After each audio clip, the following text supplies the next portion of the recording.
Welcome to today's podcast. Holly, you told me to talk. I don't know what I'm supposed to say. Okay, so Ellie,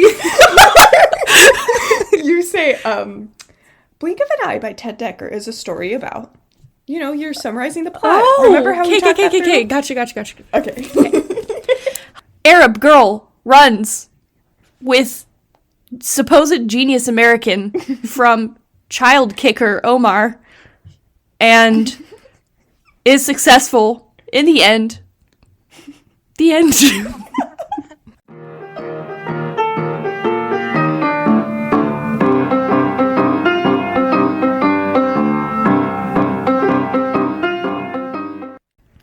Welcome to the Two Retired Homeschoolers. I'm Holly Matthews.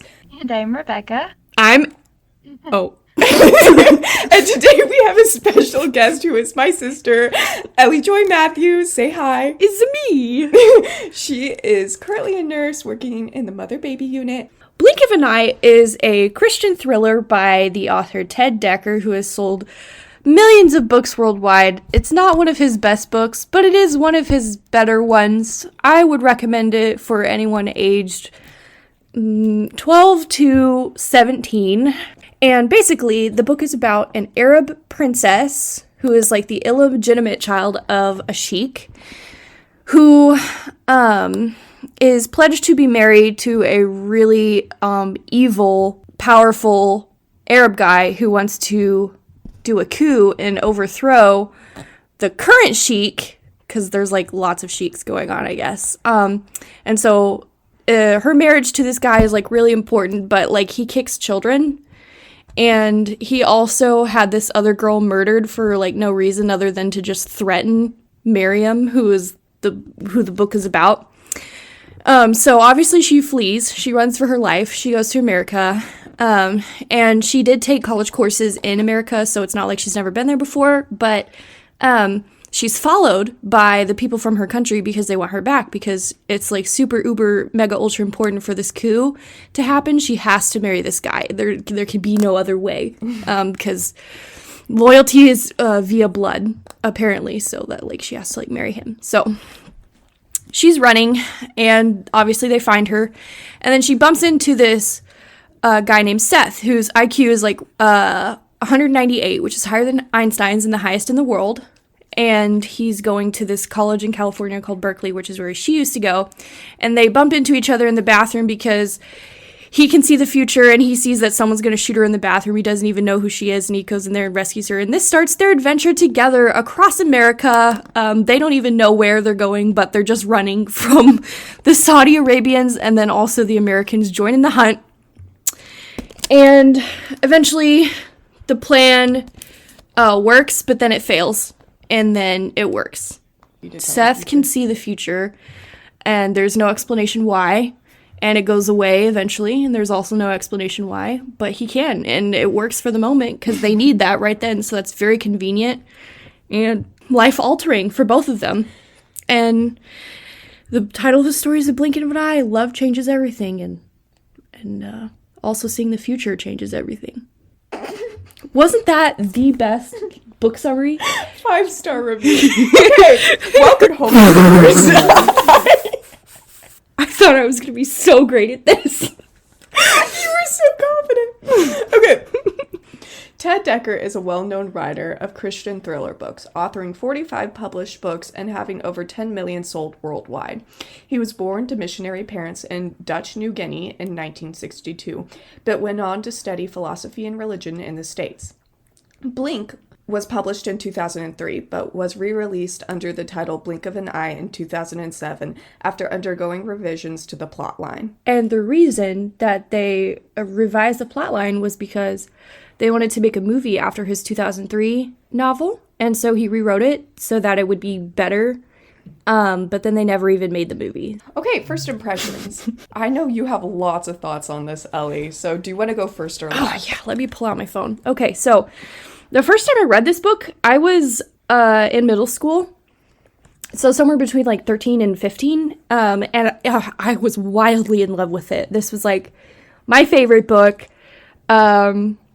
and I just loved it. And rereading again now that I'm older, it was still, I think, written relatively well because it wasn't hard to go from one cover to the other. But I was constantly questioning why the people did the things the way they did, because they're supposed to be really smart. Quotes in the book and all kinds of stuff that it was a little bit more difficult to read. Yeah, I would agree with that. Rebecca, how do you feel? Do you feel the same way? Yeah, pretty much. I did like enjoy reading it, like, and I enjoyed the excitement of the plot, but at the same time, like, there were things that I just wanted to know why he chose to do them that way. Yeah. My first impressions are, I read Blink originally, and I think it was like 14 when I read it. So perfect age range. I remember loving it a lot. Even then, I remember thinking that some of the romance was a bit sappy, but like, you know, Just a I bit. could see past that at 14. And I think I like Blink better than Blink of an Eye from what I remember of it, because Dekker goes a lot more into... I feel like he was... When you read Blink, it's like, oh, he wrote this book as a result of his faith. He's clearly advocating Christianity. With this book, it's like, okay, the author of this book is a Christian, but he's not necessarily, like, promoting Christianity over Islam. Like, that's the vibe I got from it, which I thought was interesting. But in the end, they both converted to Christianity, so, But, no. it was a lot more subtle. They didn't even say, oh, we're Christians now. They're like, we believe in the God of love, whatever that means. And in Islam, that's what they believe. They believe that their God is a God of love. Yeah, but Seth was talking about Jesus specifically. Yeah, well, like we know that because we know the author is Christian, but anyway, not necessarily. Anyway, I wasn't satisfied with the ending, but I thought that the plot was interesting, although not foolproof. And I liked that I learned a lot about Saudi Arabia and Islam as a religion and as a culture. That's a pretty unique setting, especially for Christian romance / thriller books, I feel like.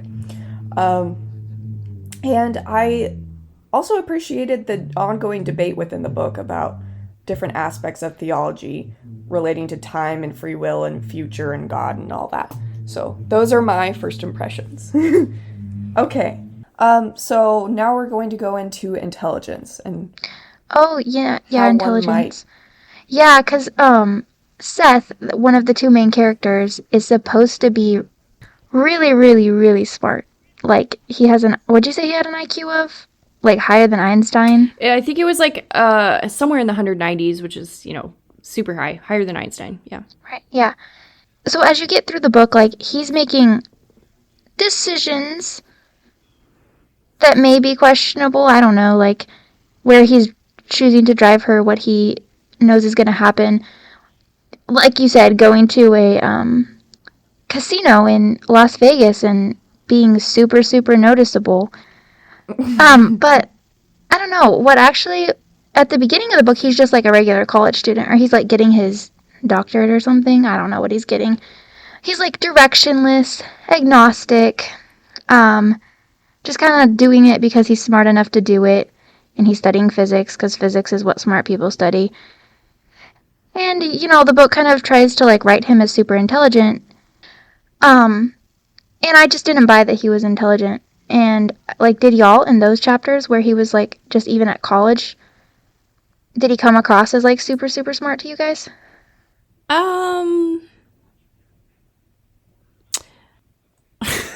Moments when he was super smart were the exception, not the rule in my mind. So I would agree with you. I was not convinced. And also... I just think it was really cliche that he was going to like one of the best schools and he's just like, oh, I just can't do anything, so I'm just gonna be mean to everybody, and like I'm just like, this is kind of cliche. Like, as an author, it's super easy to create a smart character by giving them a bachelor's degree and giving them a certain IQ and making them live in a certain atmosphere and having them, I don't know, have a record of these accomplishments. But what's not easy is to, like, actually show how they're intelligent. Right, exactly. And if you can't do that as an author, then don't even try to make a super smart character, because your readers are not as... what is the... Like, don't underestimate your readers. So I think it's actually pretty risky to make a character super intelligent. And whenever I see a book or a show pull that off, those are some of my favorite books and movies. But it just doesn't cut it to be like, oh, this character is super smart. I hope you believe that. Anyway, here's the book. Well, I liked the idea of the initial banter between Seth and his professor, whose professor, thinks he knows everything, and you'll meet a lot of professors like that in the world. So that was like kind of realistic. However, the whole interaction felt a lot like, have you guys ever seen Good Will Hunting? No. Parts of it? Where he just like, okay, so Will is like really, really smart, and he just happened to grow up poor, basically. So there's like not a huge avenue for him to like express his intelligence. And then when he gets to school and they start recognizing how smart he is, he's just super rude to everybody.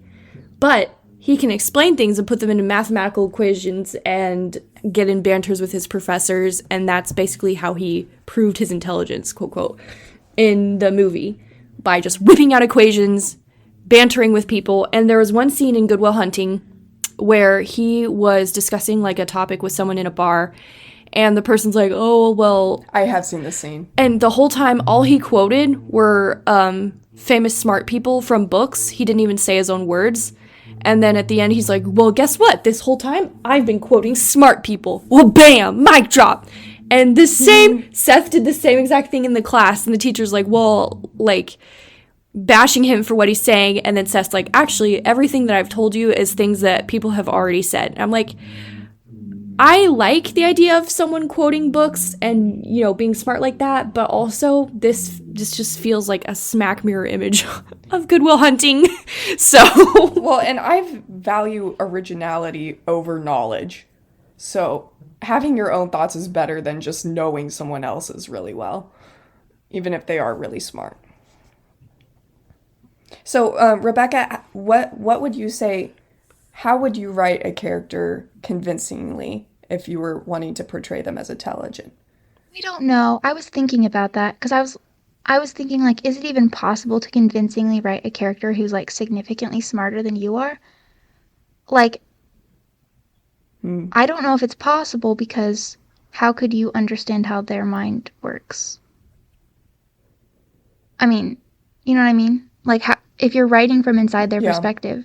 I think how I would do it is I would choose to make them a secondary character. So I would show them from the perspective of someone who's maybe, only as smart as me or whatever. And then, I have experience with that. Like, I've been around people who are really smart. So I know what they're like from the outside, but I'm really not sure what they would be like from the inside. I think if I really wanted to, I don't know, like, you could maybe look up the things that your smart character is interested in, like, physics theories. But a lot of really smart people things, okay, like, that's another thing with this book. When he's talking about some of the, like, physics theories with his professor, all the explanations that they're giving feel really simplistic. Like, it feels like you wrote this scene and you're like, well, if they talk like people would actually talk in this situation, the readers won't understand it. So I have to like water it down into words that kind of make sense to people who aren't physics grad students. And so it just doesn't sound like physics grad students talking about physics grad level concepts. So I don't know how you do that. Yeah. I think it's much easier to do if someone's very smart in like a literary way than a scientific way or mathematical way.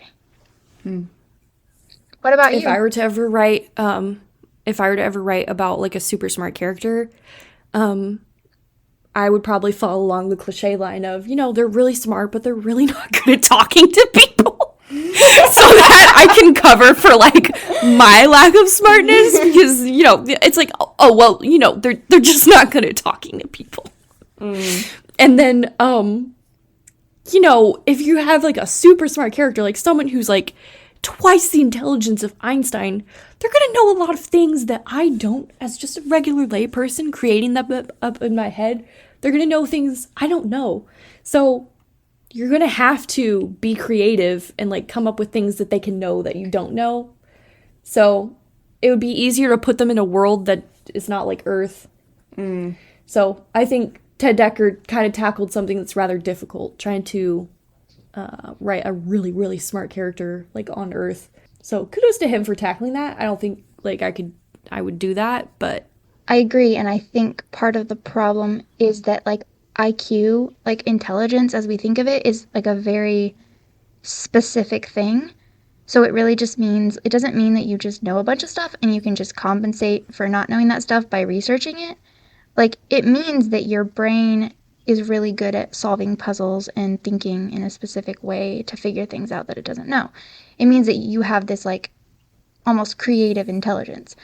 And so, if you don't have that yourself, I don't know how you could possibly counterfeit it. And that's where the problem lies, I think. Yeah, and it also matters what purpose you're having a character be really smart. I think that, well, there's kind of two sides to a coin. So on one hand, making a super smart character is instantly intriguing because people are attracted to intelligence. But on the other hand, like, usually authors or filmmakers have a reason for why their characters are so intelligent. And in this book, I think what Dekker was trying to do was, because for the second half of the book, Seth is having to handle huge inputs of information from all the different possible futures, which we're going to talk about in a bit. He had to have a large IQ or a high IQ to be able to sort through those and analyze them super quickly and thoroughly. Yeah, and so I think that's the idea behind. That makes sense. I was going to ask, like, was there even a reason that Seth needed to be extra smart? Like, you could have just made him a normal person who happened to have the future seeing ability. But I see that. Although I'm not sure that's how intelligence works. Like, I feel like it's more of a creative ability than I have a mind like a computer ability. Well, okay, and that's what I wanted to talk about too, because as a writer, you have an advantage because you have all this time to think what a character might say or what they might be thinking. And so I think you can write a character that's smarter than yourself just because people have to react to things in real time. And as a writer, you have that extra advantage. And one time I was trying to write a really clever character, and I'm not like super clever, but if I have a long time to think about something, I can come up with something relatively smart. And then also there's people in my life who are smarter than me and can come up with more quippy statements than me, so I can also go to them. So you do have that advantage as a writer, and it also depends on what type of intelligence you're going for, which I think you were trying to touch on. So like with knowledgeable characters, that's super easy. You just look stuff up on Google and have them say lots of smart stuff. For thinking fast, that's also pretty easy to write. For that creative abstract thinking you were describing, Rebecca, that's a little bit more challenging if you don't have that yourself. So you might have to consult someone else or learn more about a topic or just commit time into that. So it very much depends on what type of intelligence you're going for. That's why I like whenever there's characters that have a specific skill set and then there's a specific type of intelligence that like feeds into that skill set and the writer or author hones into that and really makes it convincing, because no one's just entirely smart in every form of intelligence. They have a specific type of intelligence. Yeah. Seth, kind of a likable, like, even though in the beginning he was kind of a jerk, Seth really didn't have any impairments, like, at all. Yeah. Like, he was good looking, he's smart, he can serve, he can do it all. And it's like, no, he's got to have a flaw somewhere, sir. But he didn't give him any. He didn't give him any flaws. So that's annoying. Yeah. I do think the one thing I think was good about how he wrote his intelligence was the way he felt isolated from people less intelligent from him in a way. Like, when they were all supposed to be learning the same thing or whatever, like, he felt like he couldn't fully explain something to them in a way that they would understand. It's like, it was like a vague frustration with feeling like it's super obvious, but at the same time he knows no one else is going to get it. And I do think that's how intelligent people feel around less intelligent people sometimes in certain situations. Because you, like, even if you get it and the other person doesn't, there's that feeling. I think Seth was arrogant about that feeling, but I do think that feeling is accurate. Yeah, you shouldn't, like, if you recognize that people are less intelligent than you, the kindest thing to do is to still treat them respectfully, at the very least. Mm-hmm. Don't just bash them over the head because you can. Mm-hmm. That's just super rude. That's very rude. Because, like, intelligence is just a quality. It's not like, it doesn't determine your value. Absolutely. Okay, do you guys want to move on to open theism? Sure. So this is the official term we are using to describe this idea that's presented in the book, that, well, there's different ways to view the future. One is like, the future is set. There can only be one future. Therefore, it's not like there's different options. Even though I have different choices that I could make as a person with free will, you know, I'm only going to end up making one choice. Yeah. This book starts with a traditional, okay, so you know how he's like a Christian thriller writer. So he's pulling the initial idea of how traditional Christians view the world is that, like, God is omniscient, so he knows what will happen, and therefore there is only one future possible for you at any given time. And so if you believe that, then that basically means free will. If you also decide to believe in free will, that's kind of an illusion, because the future's already decided and you can't decide anything different because God already knows and it's already been decided somehow. So the traditional Christian view of God being omniscient doesn't really coincide or parallel with the idea of free will. And my whole life, that was an issue for me. Like, I struggled with that. I'm like, that just doesn't make a lot of sense to me. And then this book was solely responsible for changing my entire outlook on what the future could look like or what we think it means. Because in the beginning, Seth is like trying to explain how there's only one possible future. I'm like, yeah, I've heard that before. And then in the end, there was multiple, like thousands, millions of futures possible for each and every scenario, depending on what each and every person decided to do. And they were constantly changing, constantly shifting. And I was like, wow, you know what? Maybe I don't understand the future as much as I thought I did previously, you know, to my young self.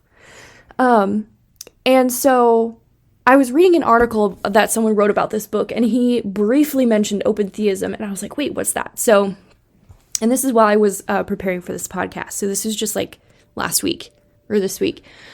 Oh, thank you. Thank you. What is open theism? So I type it in, and it turns out open theism is kind of like how I view the future now. And like, I wouldn't say that I identify as an open theist, but I would say that I lean towards it because I haven't fully studied it yet. But basically, open theism is that the future is not decided. Therefore, God cannot know the future. However, I make an addendum here. I think God knows all possible futures that can occur from every single decision anyone can make at any given time. And that is so much more vast and extensive. Like, that's like incomprehensible to me, how a person can be that aware of every situation going on all the time. But yeah. And we know God is infinite. And so both of these, God and this idea of like infinite different kinds of futures, you know what?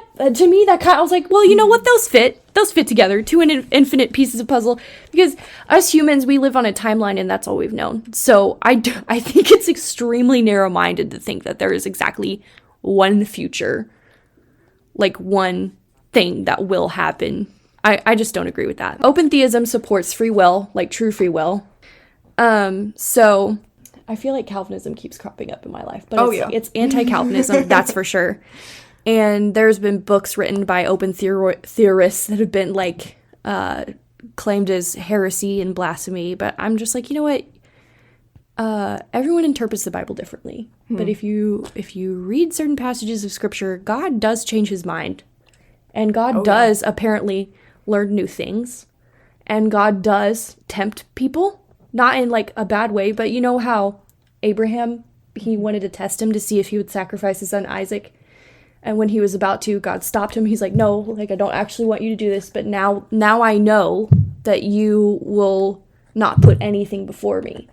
And it's like, well, if God knew that was going to happen, why would you put Abraham through all of that? Like, if you truly knew Abraham's heart, why would you put him through all that emotional turmoil of like possibly having to sacrifice his only son just to it doesn't make any sense. So to me, I think God can still be all-knowing and yet not know all. And that doesn't make a lot of sense either. It's kind of like from one conflict to another, but my mind can rest easier in the open theism realm than in the traditional view, the traditional Christian view of how the future works, which is like one tangent line. Like, that was a long, complicated explanation, but that was super interesting to me. And this book is solely responsible for me exploring that and helping me be more comfortable in my faith as a Christian. So, interesting. That's a pretty important, in the end. That is interesting. That's super important.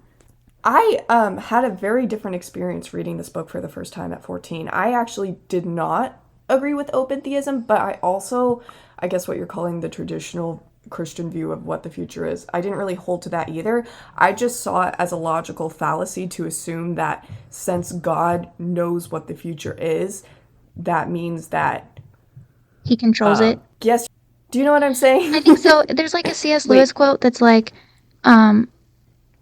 he says something about just because you know that the sun is going to rise tomorrow morning, that doesn't mean you caused the sun to rise. So just because God knows what's going to happen doesn't mean he caused it to happen. Yeah. Yeah, like people make a leap with that. Like because God knows something is going to happen, it's almost like he caused it. Like if it were to happen any other way, it's like now something's wrong with God, like how Seth was trying to prove that God doesn't exist. And I think that those two don't have to be true at the same time. Yeah. I also think that it's interesting that Ted Dekker he briefly kind of makes open theism a thing by saying that there's multiple futures possible, but also the way Seth manipulates the future is like cooking something. Like there's a recipe, okay? You see everything you need to do to make this one future happen, and so you do it and then it happens. So like it's like throwing ingredients into a pan, put in the oven, you come out with a cake. Which I think is also an oversimplistic view of the future. Yeah. But that's just kind of how he made it work. I don't know if this is related. I mean, it is related, but we might have moved past it. But I have always thought of it, or for a long time have thought of it, not as, I don't know, I've always thought of it as just God is outside of time. Like you said, we live on a timeline. So for us, everything has to be like cause and then effect, like all in this like straight line of history happening. But since, like, time didn't exist before the creation of the universe, like, God created time as well as, like, space, I guess I always thought of it as, like God is operating in, like, a plane or even multiple planes, and we're a line on the plane, so we have to stick to our line, but God exists all around the line, like, he isn't bound to progress through the line of time the way we are, and so, like, yeah, he can know everything, but he's like present at every time as well as at every place because he's outside of time. Like he transcends time. And so therefore, in my mind, it's not a contradiction that like you have free will, but also God is sovereign, if that makes sense. Well, and I think it actually might have something to do with the Trinity as well, because the Bible talks about the Holy Spirit interceding on the saints' behalf and praying with groans that words cannot express, as the good verse goes. And it's like, okay, well, why would God be praying to himself? Like, how does that make sense? So I think there might, there's certain topics that I think that our finite minds just cannot grasp, eternity being one of them, this being another one of them, that we can guess at and kind of almost understand, but not quite get there. And so there's many different theories that I think are interesting. But what I think is also interesting is that whether you're a Christian or not, this is still a problem. Like, you still have atheists who are, like, depressed and... our determinists are... fall into... Yeah. Yeah, fall into this mentality that nothing matters because they think that whatever... Like you don't have free will, basically. And then you have other evolutionists or atheists or whatever who just... think that there's an infinite amount of choices and it doesn't matter for that reason as well. So, and the Bible, from a Christian perspective, this issue is really interesting because there's like two different types of prophecy in the Bible. There's those types of prophecies where the prophets come to people or a group of people and they're like, hey, if you do this, this will be the result, that cause and effect. But like, what would be the point of going and appealing to them if there was going to be a predetermined outcome anyway. And then you have other prophecies in scripture, like outlining the end times, for instance, where it's like God is giving very specific details about a point in time. And it's like, no, this is what is going to happen. Like, or like the ones that are prophesying Jesus, like birth and death and stuff, because that's definitely going to happen. But even with those, I wonder, like, so did Judas have no choice but to betray him because that was how it was going to go? Like, did Peter have no choice but to not deny him 3 times? You know what I'm saying?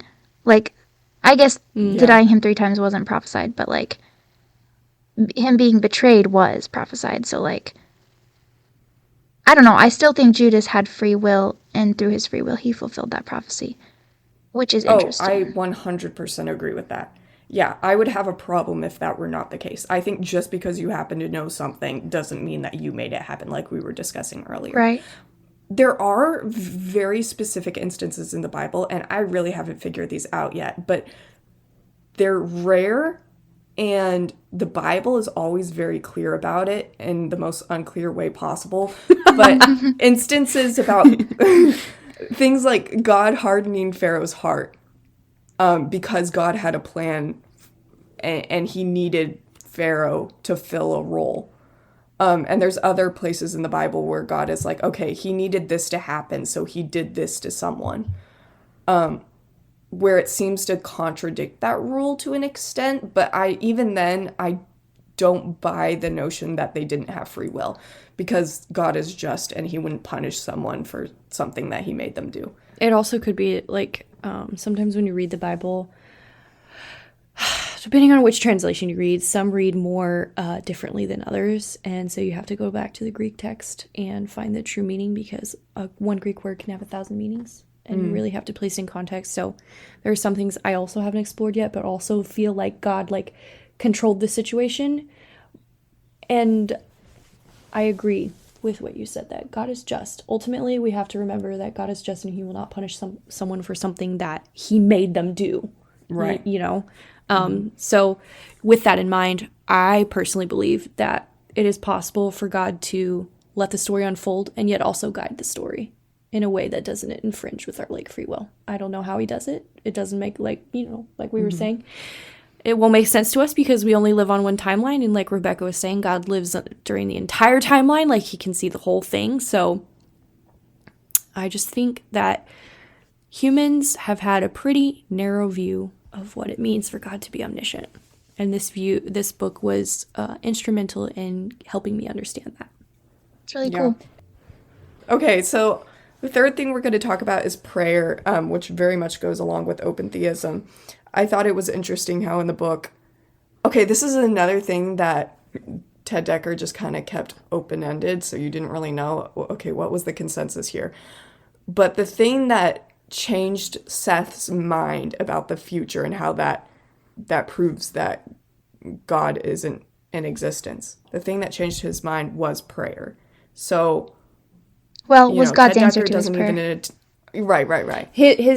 Seth was going to test God to see if God actually exists. And Seth is like, because I can see futures, if God is all knowing and God can affect the future, if I pray, like if he cares about me and I pray and I ask him to show me that he's real, he will alter a future. It's kind of like, what's that one guy in the Bible throwing the fleece on the ground, and he's like, if you make it rain but the fleece is dry, I'll believe in you. So he was like testing God.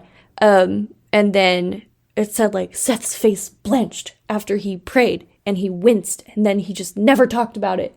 But then he hints later that he saw that the futures had changed, and that had like shown him that God does exist. Like God had engaged in Seth's test and convinced him that he was real. So that's the little backstory for what Holly's talking about. Yeah.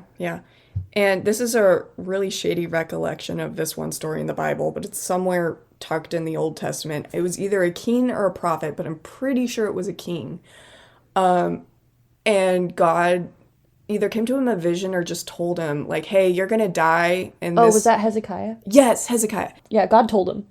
Yeah. He was like... He told him, hey, you're going to die. He's like, you're going to die in this amount of time. Get ready. Here's the things you need to do to prepare. And then Hezekiah was like, oh, wait, no, please. And so he prayed that God would, like, extend his life. And God was like, okay. Yeah. Which is interesting. And our mom was just saying the other day, and I thought this was super interesting. I disagree, but I can see this as a total valid opinion to have. She was like, we were talking about food and how it's important to eat healthy because then you don't die early. And she was like, well, I mean, God has determined the number of your days. Like, there's no way you could change how long you're going to live. But you should eat healthy because you want quality of life. It's not so much about the quantity. And I was like, okay, interesting. I could see how you would get that from the Bible, but at the same time, I don't agree. And so... Also, there's a 102-year-old whose advice was to live long, was to drink a Dr. Pepper every day. So... Okay, I have a question, and I want to hear your guys' opinions on this. This is something I've been grappling with for a while, and it's the purpose of prayer. Because I believe that God is constantly working on the behalf of people. So I don't know fully how that works, but I know that God does that for every person.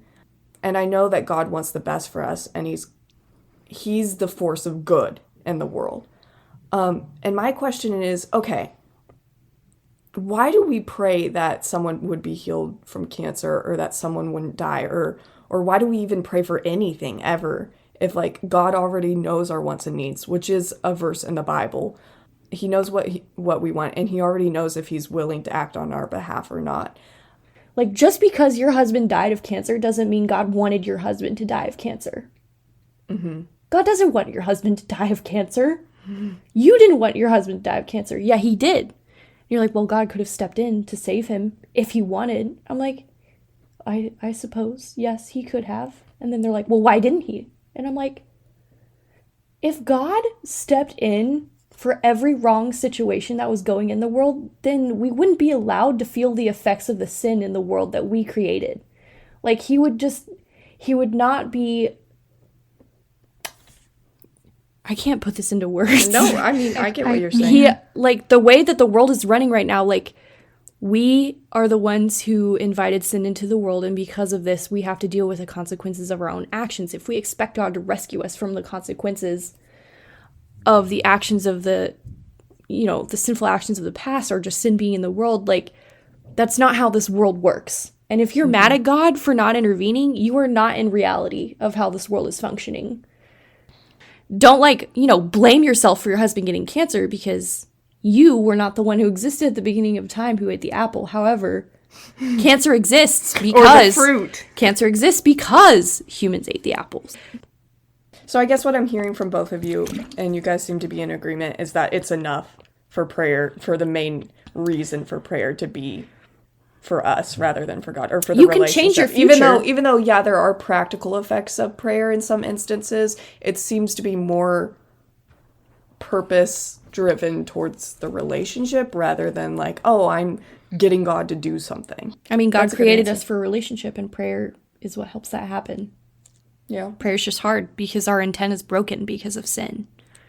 So it's going to be a lot harder than it was in the beginning when they were walking and talking with God, like physically in the garden. Mm-hmm. Man, imagine how different life would be if we could just walk and talk with God. Like, I can't even imagine. Anyway, next! All right, now we're moving on to favorite quotes. Okay, I'm going to start with my favorite quote. Okay. So there's a part in the book where Seth hadn't slept for a while, and he had a really bad headache because he was just, like, constantly seeing futures and trying to sift through them to find the one in which they survive in every scenario.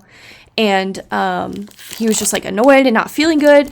And so he was talking to some guy, I don't remember who, but he said, quote, "Right now, I'm as blind as a bat, futuristically speaking, that is. And if I could take a drug that would keep me here in the land of blind bats, I would take it intravenously," end quote. And I just thought that, I think this was one of those times where there's times where in his future seeing ability, there would be gaps, like it would just go away and they would come back. Mm-hmm.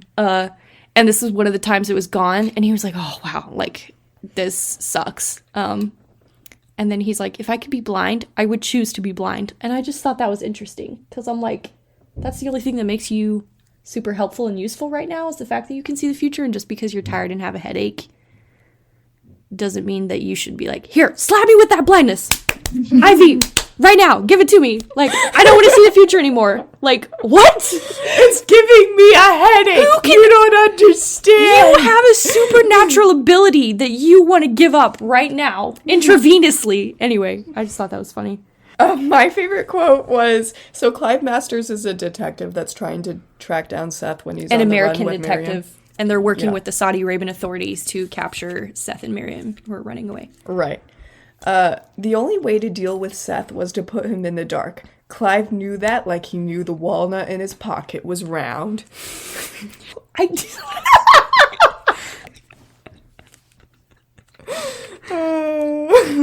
She's got to have found her quote by now. Okay, she's so just flipping through Rebecca's pages trying to find something. Currently flipping through the whole book trying to find something noteworthy.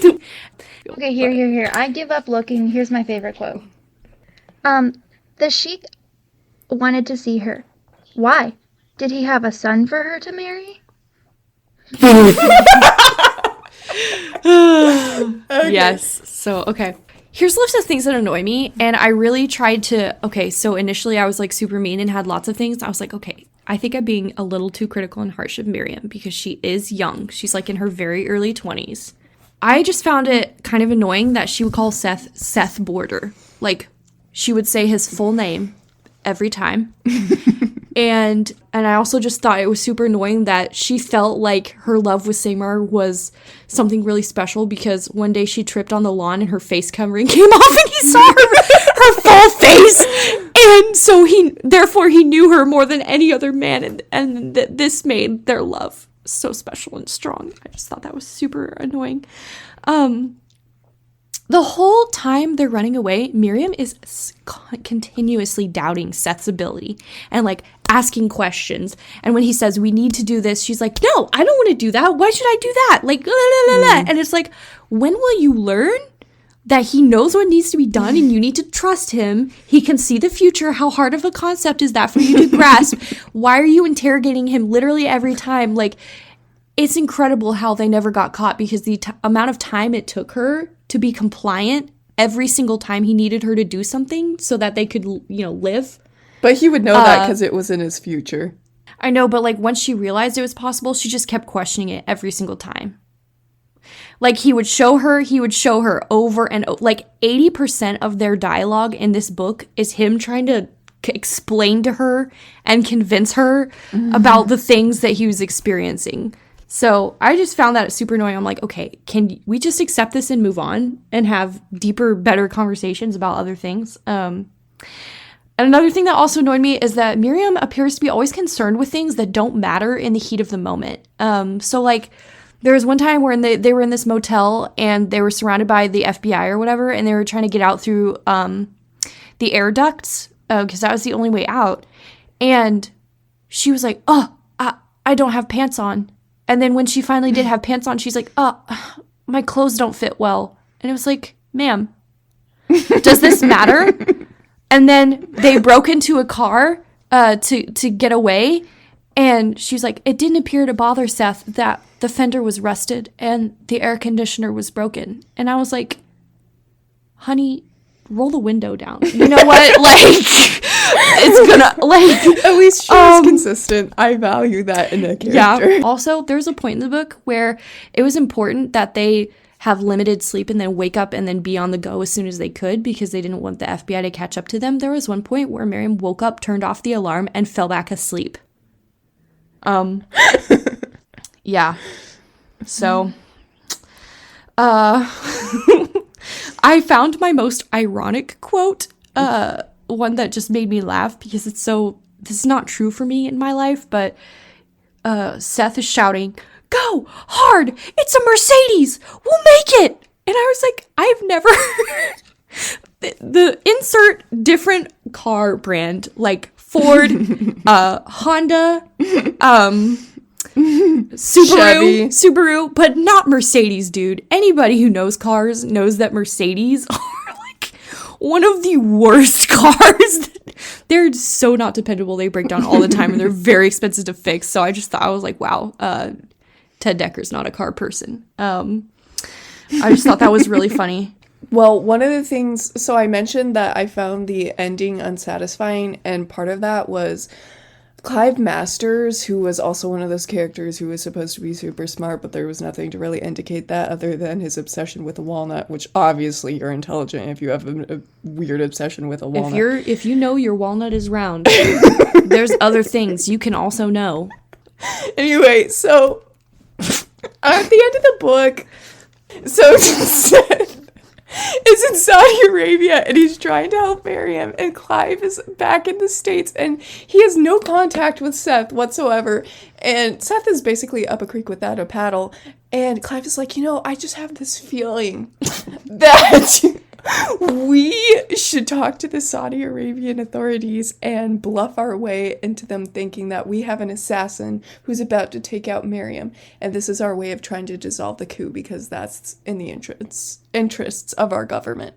And this guy is like, he's talking to this guy about it, trying to make it happen, and he's like, okay, but why would we do that? That's going to make them mistrust America in the future once they realize that this was a total bluff. And he was like, well, I just feel like Seth needs help, and this is the way that we should do it. And it's like, zero. Okay. But my absolute favorite part of this book is near the end when Seth, may or may not have sight of the future. It just comes and goes whenever, he doesn't know. And he's just flying by the seat of his pants. And he's dressed like a Saudi woman because that's the only way he can, navigate where he is in Saudi Arabia. And he, sneaks into the sheik's house and is, trying to talk like a girl to this lady in the kitchen. And he shoves her American money. He's like, I'm an American. I need to know, was there a wedding here yesterday? And the lady's obviously just like, what? Why are you an American? Why do you kind of sound like a male? And then eventually she's trying to hit him with a broom, and he's just screaming at her and freaking out and trying to shove her more money. And I just thought that was just so funny because in the end he had to run away, and he pulled his skirts up, and I just imagined a twig guy picking up his skirts and running away with his little hairy legs running. That just made me laugh. So it was obvious that he just had no clue what to do, and he was just flying by the seat of his pants.